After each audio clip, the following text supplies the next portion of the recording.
E eu quero convidar vocês a abrir as Bíblias de vocês no Evangelho de João, capítulo 19, versículos 17 a 22. Diz assim o Evangelho de João: Tomaram eles, pois, a Jesus, e ele próprio, carregando a sua cruz, saiu para o lugar chamado Calvário, Gólgota em hebraico, onde o crucificaram, e com ele outros dois, um de cada lado, e Jesus no meio.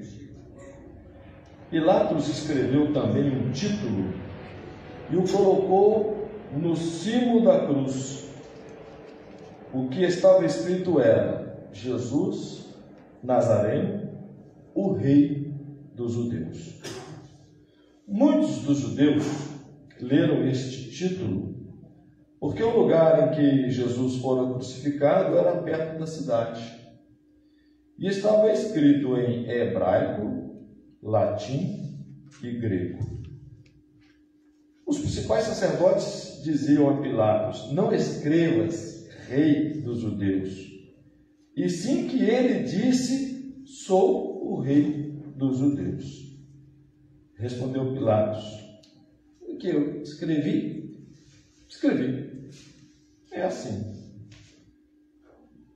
Esse é o texto.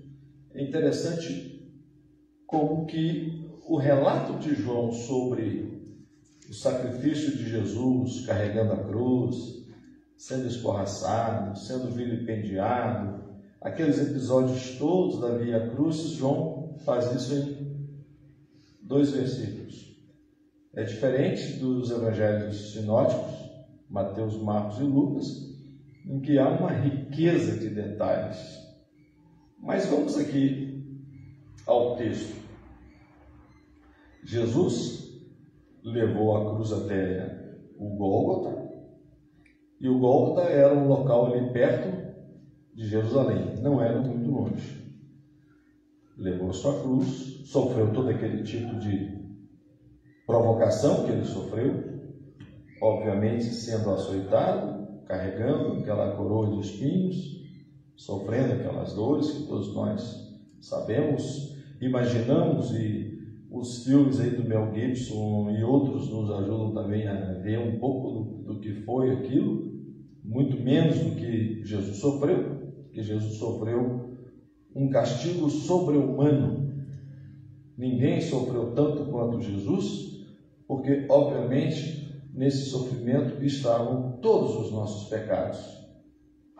E Deus, em Cristo Jesus, experimentou também o que era a maldade humana.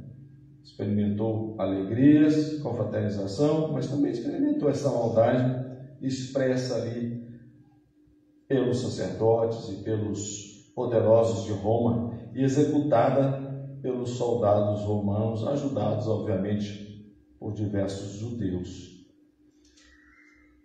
Pilatos, então, mandou crucificar Jesus e lá em cima, lá no topo da cruz, colocou lá: Jesus Nazareno, o Rei dos Judeus. Colocou isso em hebraico, melhor dizendo, em aramaico, que era a língua, né, do povo, grego e latim. Aquela inscrição INRI são as iniciais em latim, né? Você vê lá um crucifixo, tem lá INRI, é as iniciais em latim de Jesus Nazareno, Rei dos Judeus. Mas tinha as inscrições nessas outras línguas. Eu vou explicar um pouquinho qual era o sentido dessas inscrições. Dizer que Jesus Nazareno, esse Nazareno diz muita coisa. Nazaré é uma coisa, Judéia era outra. Nazaré era da Galileia. É como se Jesus fosse um nordestino, que a Galileia era tão vítima de preconceito da Judéia, como o Nordeste ainda é vítima de preconceito do Sul, de parte do Sudeste. É uma provocação, acima de tudo, que Pilatos fez. Jesus Nazareno, deixando claro que ele era nazareno, embora ele tivesse nascido na Judéia, tem que lembrar isso, Jesus nasceu em Belém de Judá, mas foi criado na Galileia. Ele não era um judeu de estirpe, de cultura, ele foi criado na Galileia, no meio dos galileus. Foi criado lá, embora filho de ascendência de Judá. Então, Jesus Nazareno, o rei dos judeus. Pilatos mandou colocar essa inscrição nesses 3 idiomas. Acima de tudo, uma provocação. É como se eu dissesse, né, já aqui tomado ainda por minha estada na Argentina, como se eu dissesse: Diego Maradona, o maior do futebol brasileiro. O que soa para vocês? Não é, né? Quem que é o maior do Brasil? É Pelé, né? Não só do Brasil, nós dizemos, maior do mundo. Nós dizemos que Pelé é o maior do mundo. Mas, por provocação, eu estou mandando aqui no Brasil, eu sou o todo-poderoso, o Brasil tem que fazer o que eu quero, coloco assim: Diego Maradona, o rei do futebol brasileiro. É como se fosse assim, imagina aquela rixa que tem entre Brasil e Argentina, é a mesma rixa dos galileus com os judeus, e Pilatos coloca assim: olha, Jesus Nazareno.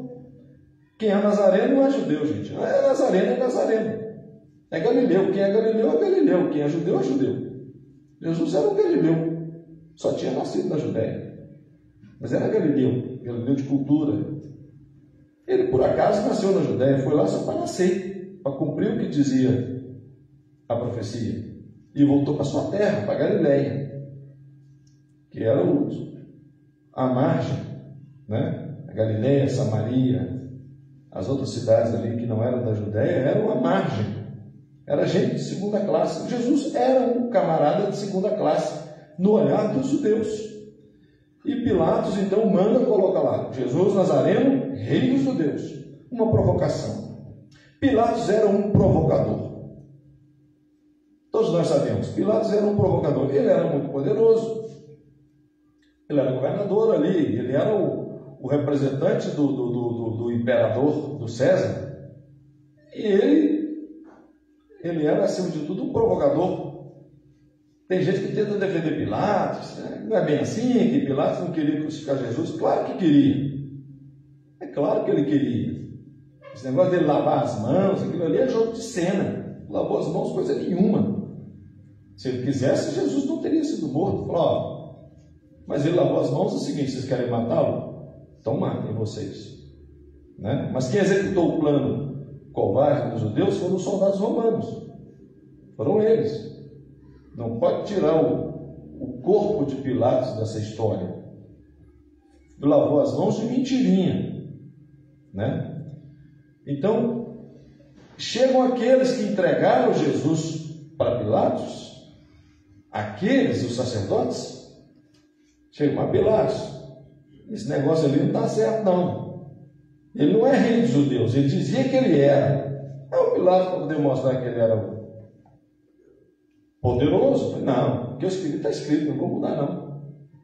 É o que é. Ou seja, Pilatos mostrou para aqueles poderosos sacerdotes religiosos, mostrou quem de fato tinha poder ali, poder político. E olha que os sacerdotes, eles eram aliados de Pilatos. Tanto eram aliados que foi por causa deles que Jesus foi morto. Porque eles que consentiram que Jesus fosse morto. Lembra do diálogo que Jesus teve com Pilatos? E Pilatos, querendo mostrar que tinha poder, falou: você sabe que eu tenho poder para te soltar? Eu tenho poder para te matar? Tenho poder para te soltar. Aí o que Jesus respondeu? Você não teria poder se do alto não te fosse dado. Muita gente acha que esse do alto é de Deus, que Deus é que deu o poder a Pilatos para matar Jesus, mas não é não. Do alto do sinédrio, do poder dos sacerdotes. E logo depois você lê ali o texto, você vai ver que aquele poder que foi dado a Pilatos para matar Jesus foi o poder dado pelos sacerdotes do judaísmo. Esse que é o alto. O alto ali não é de Deus, não. Deus não dá poder a Pilatos para matar Jesus, não. Então, eles consentiram, eles abriram o caminho para Pilatos matar Jesus, e Pilatos matou Jesus, matou sim, porque quem matou Jesus foram os romanos, quem crucificou Jesus foram os romanos, amando com consentimento de Pilatos, e Pilatos não tira, não livra a sua responsabilidade nesse terrível episódio. Mas, por sua vez, ele manda colocar a inscrição Rei dos Judeus, ironizando, ou seja, dizendo para os judeus aqui, quem manda aqui sou eu, são vocês não. Eu digo que esse cidadão aí de segunda classe para vocês é o rei de vocês, e não vem aqui me pedir para tirar, que eu não vou tirar. Isso explicado, estava escrito em 3 idiomas: aramaico, que era a língua do povo ali da Palestina, era a língua que se falava, era um hebraico bem popular, já não era mais aquele hebraico, era uma língua bem popular, já misturada com outras línguas, influência de outras línguas também semitas, mas falavam ali o aramaico, e eles, ali na Palestina, se falava aramaico, todo mundo que vivia ali falava aramaico, até quem era ali do Líbano, quem era ali daquelas redondezas, falava aramaico. Então, a população da Palestina falava aramaico, e viu lá escrito em aramaico, Jesus Nazareno, rei dos judeus. Os sacerdotes falavam aramaico. Então era para dizer para os sacerdotes: estou dizendo para vocês que ele era o rei de vocês. E não venha me dizer para trocar, que eu não troco. Estava escrito. Então essa mensagem aramaico, ela voltava-se principalmente ao poder religioso. O poder religioso de Israel. O poder religioso estava ali de frente de um caso de um cidadão de segunda classe que morreu, que foi crucificado, mas que era, ou foi declarado por Pilatos como o rei deles. A inscrição em grego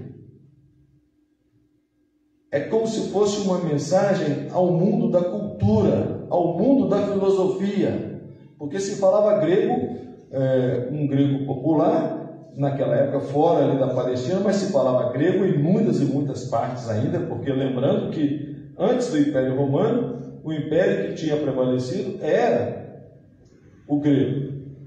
Antes de estar sob o jugo dos romanos, a Palestina esteve muito tempo sob o jugo da Grécia. Teve um período em que a Palestina foi independente, né? Mas boa parte daquele tempo estiveram sob o domínio dos romanos, dos gregos. Por isso também escrito em grego. E o grego sempre associado à cultura, à filosofia, ao conhecimento, à metafísica. Então, coloque em grego para que a humanidade saiba quem é esse cidadão. Jesus Nazareno, rei dos judeus. E no latim, que é a nossa língua mãe, que é mãe também do italiano, que é mãe também do espanhol, mãe do francês, mãe do romeno, né? Parece que não, mas você lê romeno, você entende mais romeno do que quando você lê francês. Às vezes você está falando com o romeno e fala várias palavras que você também fala, é engraçado, né? Mas o romeno, o latim, é essa língua que nós falamos. É a nossa língua mãe. Naquela época não tinha ainda, né, o português, o espanhol, nem o italiano, mas colocou em latim porque boa parte do Império Romano falava latim por imposição de Roma. Então o Império Romano tem que saber quem é esse camarada. Jesus Nazareno, rei dos judeus. E como disse o Pilatos, eu pus e eu não mudo. essa resposta de Pilatos tem a ver um pouco. Lembra quando eu preguei aqui uns 3 domingos, foi domingo de Ramos, em que eu preguei falando da entrada de Jesus em Jerusalém, que de triunfal não tinha nada, e que eu expliquei que o povo que exaltava Jesus não era o mesmo povo que naquela sexta-feira trágica pediu a cabeça de Jesus. Não era. Às vezes nós dizemos assim: o mesmo povo que exaltou Jesus no domingo de Ramos pediu que Jesus fosse crucificado, trocou por Barrabás. Olha como o povo esquece rápido, olha como o povo tem memória curta, olha como o povo muda de ideia rápido. Não é verdade. O povo que pediu a cabeça de Jesus eram os judeus. O povo que exaltou Jesus entrando em Jerusalém eram os galileus, eram os samaritanos, eram os discriminados, eram os pobres, aqueles que vinham caminhando para a festa da Páscoa. Porque se lembram quando Jesus estava entrando em Jerusalém? Qual que era a pergunta deles? Quem é esse? Quem é esse aí? Não era assim? Lembra da pregação? Em que os de Jerusalém perguntavam: quem é esse aí? Montado nesse jumentinho aí. Aí vinham os que estavam chegando: esse é Jesus. Esse é Jesus de Nazaré, que veio transformar o mundo, que veio curar, que ressuscitou Lázaro. Esse é Jesus de Nazaré, que deu vista aos cegos. Jesus de Nazaré, que curou aquele paralítico ali na beira do tanque de Betesda. Esse é Jesus, você não sabe? Porque a pomposa Judéia era diferente.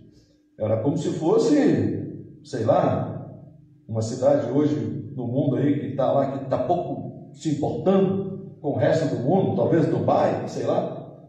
Então, esse é Jesus. Quem é esse? Aqueles que perguntavam quem é esse, foram os que pediram que crucificasse Jesus. Aquela sociedade judaica, arrogante, orgulhosa, muito influenciada pelos sacerdotes. Quem é esse? Pilatos respondeu: esse é Jesus de Nazaré, o rei dos reis. Pilatos respondeu: quer saber quem é? Eu vou te responder. Eu mato ele e digo para vocês que ele é o rei de vocês. Que resposta mais trágica, não é verdade? 7 dias depois, de domingo, quando aquele povo arrogante de Jerusalém perguntava: quem é esse que está indo aí? Na sexta-feira, Pilatos responde: Jesus Nazareno é o rei de vocês. Vocês querem saber quem é? Eu estou respondendo. E eu coloco em 3 línguas para ninguém dizer que não sabe quem é ele. Ninguém dizer que não sabe. Se você não sabe numa língua, eu te digo na outra. E o mundo inteiro vai saber quem é ele. É assim que Pilatos responde. E para a gente fechar, meus irmãos e minhas irmãs, quem é ele para nós? Quem é esse crucificado para nós? Quem é Jesus crucificado? Nós vamos mantê-lo lá na cruz crucificado? Ou nós vamos lembrar do seu sacrifício na cruz, que foi necessário para a remissão dos nossos pecados, ou seja, para perdão dos nossos pecados.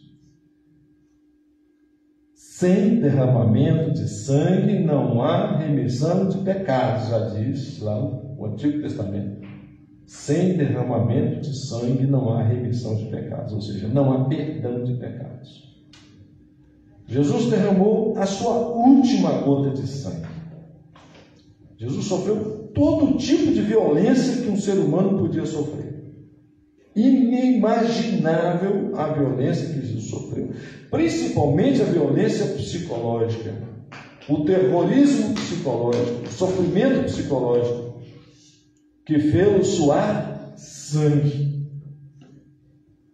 Terrível era o sacrifício pelo qual Jesus iria passar. Quem é esse crucificado para nós? É mais do que Jesus de Nazaré. É Jesus de Nazaré, Filho de Deus encarnado. É o próprio Deus que experimentou uma morte terrível, morte de cruz. O próprio Deus que se fez homem e experimentou essa morte. Sem aliviar, sem teorias agnósticas, sem teorias gnósticas, sem querer dizer, se ele era Deus, então ele usou um jeitinho de não sofrer. Nós dizemos, ele era Deus, ele era homem e sofreu dores como homem. E sofreu muito porque, como Deus, imagina Deus imaginar essas dores todas causadas pelos homens a um outro homem, a um ser humano, como fizeram com Jesus. Quem é esse crucificado para nós? Que sentido tem a crucificação de Jesus para nós? Um deles é a remissão dos nossos pecados, o perdão dos nossos pecados. Mas no dia a dia das nossas vidas, onde está esse Jesus? Ele está preso naquela cruz ainda, compondo um quadro de sala?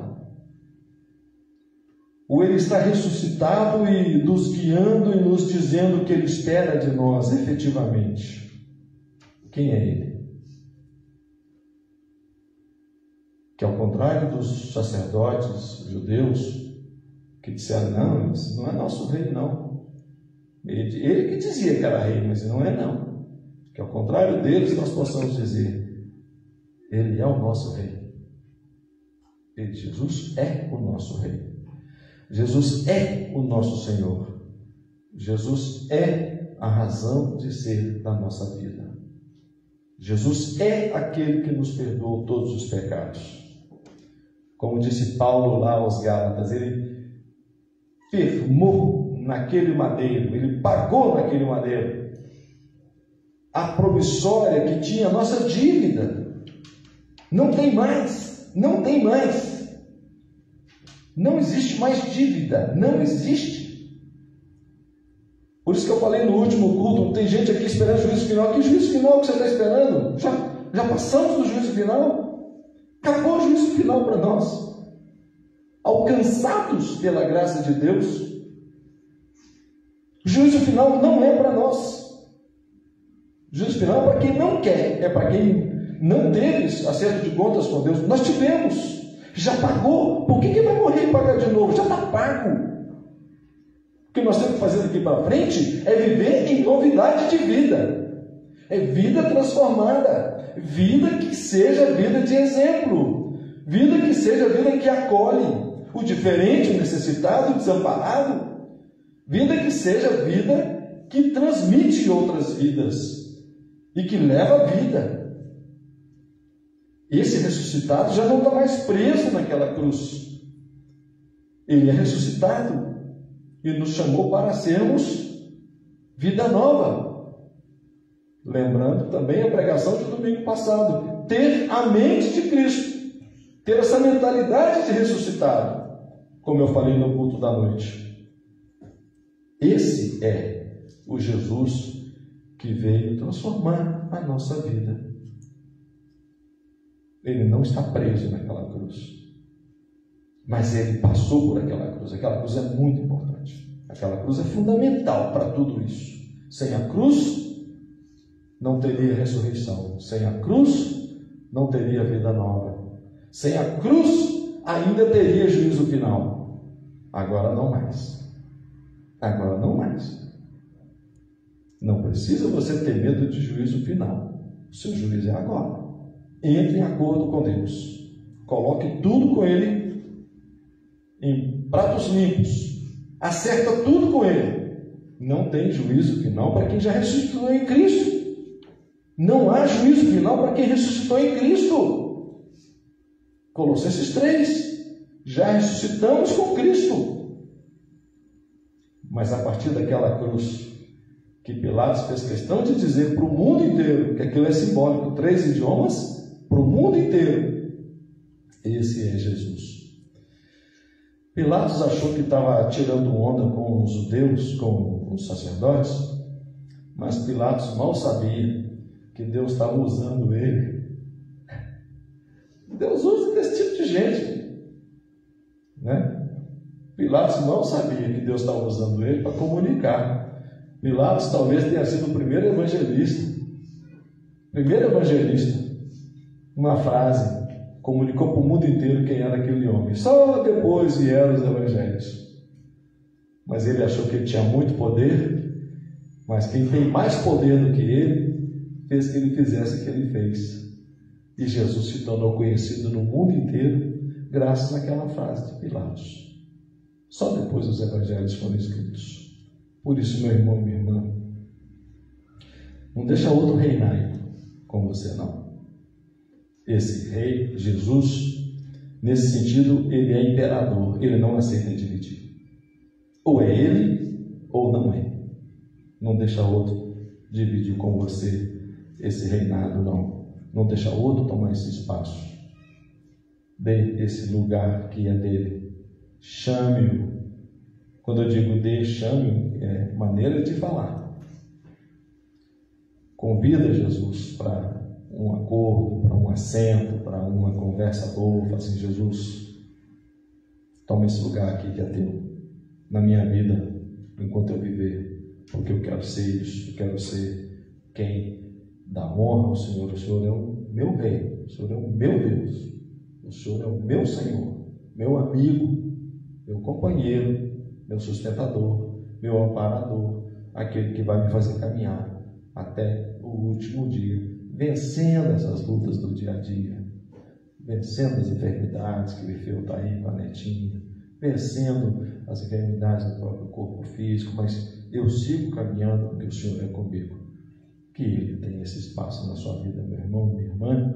Ao contrário dos sacerdotes, diga: esse Jesus Nazareno é o meu Rei, é o meu Senhor, é o meu Deus, é aquele em quem eu confio e que eu não abro mão de ser obediente a Ele. E Ele é tão generoso que Ele nos convida a participar. Aquela semana foi muito cheia, né? Da quinta-feira a sexta-feira. Aquela quinta-feira aconteceu tanta coisa, né? Inimaginável num dia de 24 horas. Mas naquela quinta-feira, antes dele morrer, ele partiu o pão e ele celebrou com seus amigos uma ceia antes de ser traído. Então eu convido vocês agora a fazermos parte desse momento de ação de graças ao nosso Deus.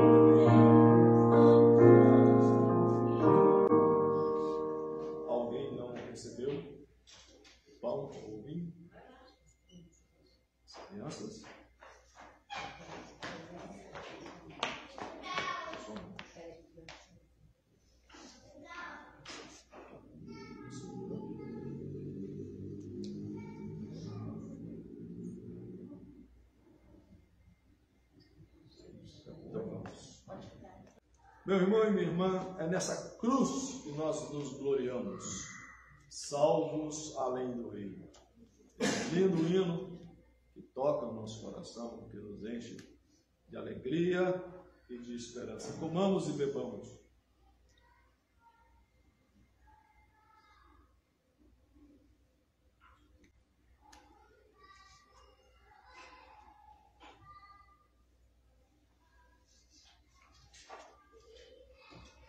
pedir ao reverendo Felipe por fazer oração de gratidão a Deus. Senhor, amado Deus e amado Pai, graças te damos pelo teu sacrifício, Senhor, naquela cruz do Calvário, Senhor.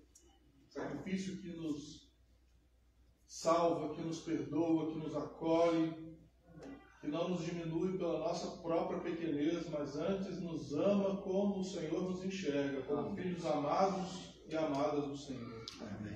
Muito obrigado, Senhor, por tudo que o Senhor já fez por nós, em nós, tudo que está fazendo e ainda fará pelo nosso bem. Amém. Assim te agradecemos como igreja aqui reunida, em nome de Jesus. Amém. Amém. Oremos a oração que o Senhor nos ensinou a orar, dizendo: Pai nosso que estás nos céus, santificado seja o teu nome.